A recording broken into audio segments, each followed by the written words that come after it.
जय श्री राम, हर हर महादेव, जय हिंद राष्ट्र। हिंदुत्व दर्शन आपका अपना चैनल है और मैं ब्रह्मानंद झा आज एक महत्वपूर्ण विषय को लेकर के आप सबके समक्ष प्रस्तुत हुआ हूँ। और हमारे सनातनी भाइयों का कहना था कि सनातन हिंदू धर्म में अंक 4 का क्या महत्व है और 4 का अंक शुभ क्यों है और इसके पीछे का क्या तर्क है। इस विषय को लेकर के बताने का कष्ट करें। विलंब हेतु क्षमा चाहता हूं और आज इस विषय पर आप सबके समक्ष प्रस्तुत हूं। और यह बता दूं कि शुभ अंक 4 इसलिए माना जाता है, 4 का अंक महत्वपूर्ण क्यों है कि पीछे बहुत से कारण हैं। सर्वप्रथम हमारे सनातन हिंदू धर्म के अनुसार युगों की संख्या 4 है। 4 युग है। पहला है सतयुग, दूसरा त्रेता युग और तीसरा द्वापर युग और चौथा कलयुग।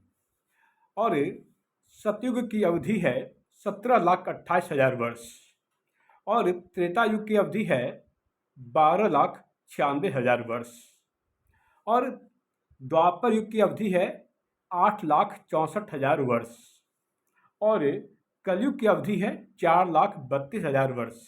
यदि इन सभी का योग करने पर 43,20,000 वर्ष हो जाता है। पुनः अंक 4 की महिमा को बताते हुए आपको यह भी बता दूं कि नित्यों की संख्या भी 4 है। सर्वप्रथम साम, दूसरा दाम, तीसरा दंड और चौथा भेद। तो नित्यों की संख्या भी 4 है, साम, दाम, दंड, भेद। ठीक इसी प्रकार हमारे सनातन हिंदू धर्म के अनुसार पुरुषार्थ को भी 4 भागों में बांटा गया है। पुरुषार्थ भी 4 प्रकार के होते हैं। पहला है धर्म, दूसरा है अर्थ, तीसरा है काम और चौथा है मोक्ष। तो हम सभी के मर्यादा पुरुषोत्तम श्री रामचंद्र धर्म के अवतार थे और लक्ष्मण काम के, भरत मोक्ष के और चौथा शत्रुघ्न अर्थ के अवतार थे। यहाँ अर्थ से तात्पर्य धन संपत्ति से है। ठीक ऐसे ही अंक 4 की महिमा यह है कि सनातन हिंदू धर्म के अनुसार आश्रम को 4 भागों में बांटा गया है। 4 प्रकार के आश्रम होते हैं। सर्वप्रथम है ब्रह्मचर्य, दूसरा है गृहस्थ, तीसरा है वानप्रस्थ और चौथा संन्यास। तो सर्वप्रथम ब्रह्मचर्य, दूसरा गृहस्थ, तीसरा वानप्रस्थ और चौथा संन्यास। अब इसी क्रम को आगे बढ़ाते हुए कि 4 का अंक क्यों महत्वपूर्ण है, इसे बताने के लिए सनातन हिंदू धर्म के अनुसार स्त्रियों की संख्या भी 4 है। स्त्री 4 प्रकार की होती हैं। सर्वप्रथम है माता, दूसरी बहन, तीसरा पुत्री और चौथा पत्नी। माँ माता अर्थात जननी, जन्म देने वाली। माँ वंदनीय है, पूजनीय है। और सनातन हिंदू धर्म के अनुसार, मनुस्मृति के अनुसार बड़ी बहन को माँ समान माना गया है, छोटी बहन को पुत्री समान माना गया है और बड़े भाई की भार्या अर्थात भाभी को भी माँ समान माना गया है। तो जो भी व्यक्ति मनुस्मृति को लेकर के येन केन प्रकारेण आप शब्द का प्रयोग करते हैं, उसे जानने का प्रयत्न करते हैं, उन सभी से पूछिएगा कि बड़ी बहन को माँ समान मानने से उन्हें क्या आपत्ति है। क्या उन्हें बड़ी बहन को माँ समान मानना उनके लिए सही नहीं है? और छोटी बहन को पुत्री समान मानने से क्या उन्हें कोई ऐतराज है?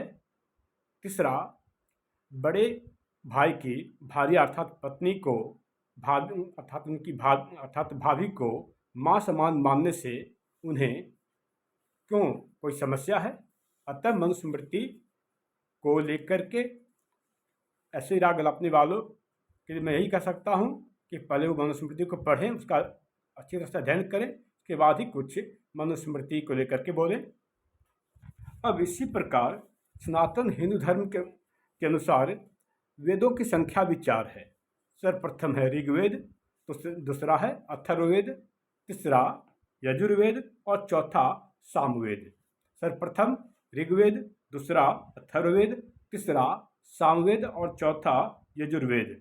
यहाँ ऋग्वेद सबसे पहला वेद है और सामवेद का संबंध संगीत से है। यजुर्वेद का संबंध यज्ञ के नियमों से, यज्ञ की विधियों से संबंधित है। अब 4 अंकों की महिमा को बताते हुए, इसकी और भी महत्व को बताते हुए यह भी जानना अति आवश्यक है कि सनातन हिंदू धर्म के अनुसार धाम की संख्या भी 4 है। धामों की संख्या 4 है। सर्वप्रथम धाम है बद्रीनाथ धाम, दूसरा है जगन्नाथ धाम, तीसरा है रामेश्वरम और चौथा द्वारिका धाम। तो सर्वप्रथम बद्रीनाथ धाम, दूसरा जगन्नाथ धाम, तीसरा रामेश्वरम धाम और चौथा द्वारिका धाम।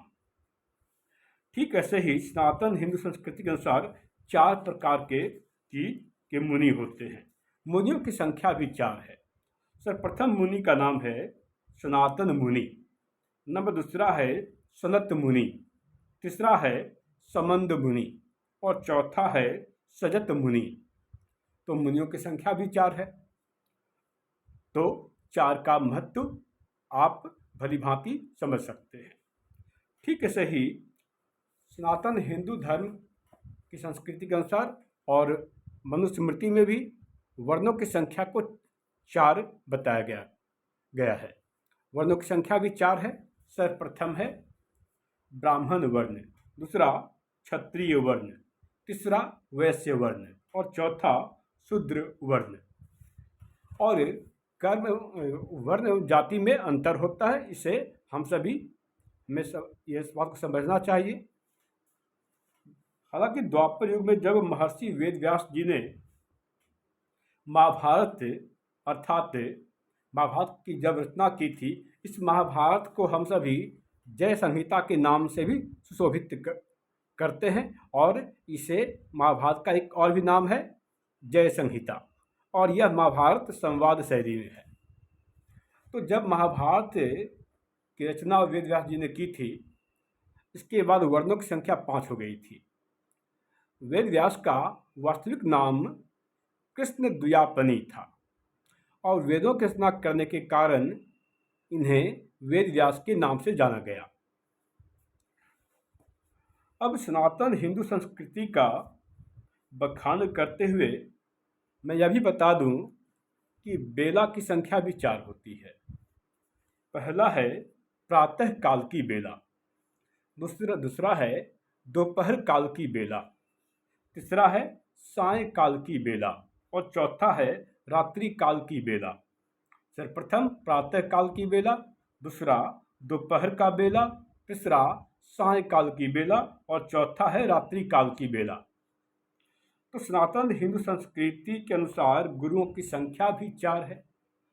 सनातन हिंदू धर्म के अनुसार 4 प्रकार के गुरु होते हैं।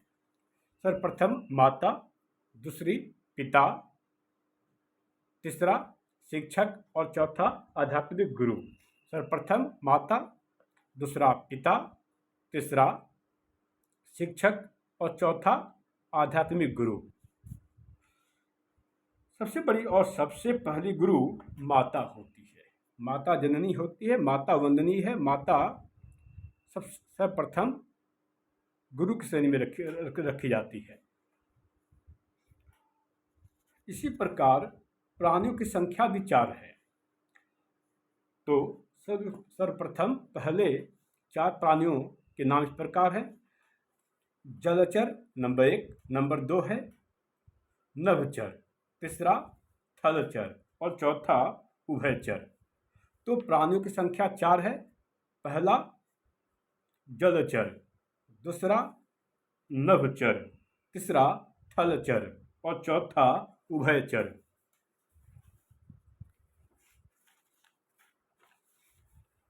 ठीक ऐसे ही जीव भी 4 प्रकार के हैं। जीवों की संख्या भी 4 होती है सनातन हिंदू धर्म के अनुसार। सबसे पहला है अंडज, दूसरा पिंडज, तीसरा उद्भिज और चौथा स्वेदज। सर्वप्रथम अंडज, दूसरा पिंडज, तीसरा स्वेदज और चौथा उद्भिज। इसी प्रकार सनातन हिंदू संस्कृति के अनुसार वाणी भी 4 प्रकार की होती है। ओमकार, दूसरा है आकार, तीसरा ऊकार और चौथा मकार। 4 का अंक कितना महत्वपूर्ण है, इस बात को आप इस प्रकार भी समझ सकते हैं कि सनातन हिंदू परंपरा के अनुसार भोज्य पदार्थों की संख्या भी 4 है। भोज्य पदार्थों को भी 4 भागों में बांटा गया है। पहला है खाद्य, दूसरा है पेय, तीसरा है लेहम और चौथा है चोष्य। ठीक इसी प्रकार 4 इतना महत्वपूर्ण है कि हमारा सनातन हिंदू धर्म संस्कृति के अनुसार अप्सराओं की संख्या भी 4 है।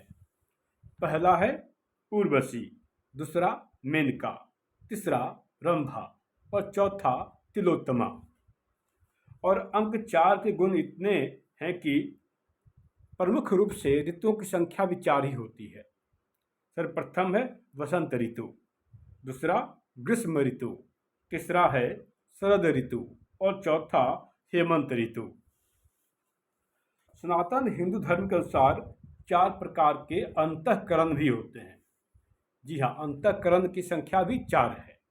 सर्वप्रथम है चित्त, दूसरा अहंकार, तीसरा बुद्धि और चौथा मन। आप और हम सभी ने कभी गौर शायद किया नहीं, अगर हम सभी इस बात पर गौर करें कि स्वास्तिक में जो 4 लकीरें होती है, इसमें भी 4 लकीरें होती है। तो ये पहला है, एक धर्म की लकीर को इंगित करता है, दूसरा अर्थ के लकीर को, दूसरा लकीर धर्म को इंगित करता है, तीसरा जो लकीर स्वास्तिक में है वह है काम को और चौथा लकीर मोक्ष को इंगित करता है, अर्थात धर्म अर्थ काम मोक्ष। सनातन हिंदू धर्म के अनुसार हम सभी को यह भी ध्यान रखना चाहिए कि स्वास्तिक में 4 बिंदु भी होता है। ये 4 बिंदु भक्ति को बताते हैं कि भक्ति 4 प्रकार की होती है। भक्ति को 4 भागों में बांटा गया है। सर्वप्रथम है श्रद्धा, दूसरा विश्वास, तीसरा प्रेम और चौथा समर्पण। तो मित्रों, सनातन हिंदू धर्म में शुभ अंक 4 है। 4 को शुभ माना गया है क्योंकि 4 की महिमा बहुत ही ज़्यादा है। अतः सनातन हिंदू धर्म के गूढ़ रहस्य को जानने के लिए आप चैनल को ज़्यादा से ज़्यादा लाइक, शेयर और सब्सक्राइब करें, जिससे कि मैं और भी आपके द्वारा बताए गए विषयों को लेकर के आता रहूं। और तब तक के लिए जय श्री राम, हर हर महादेव, जय हिंदू राष्ट्र।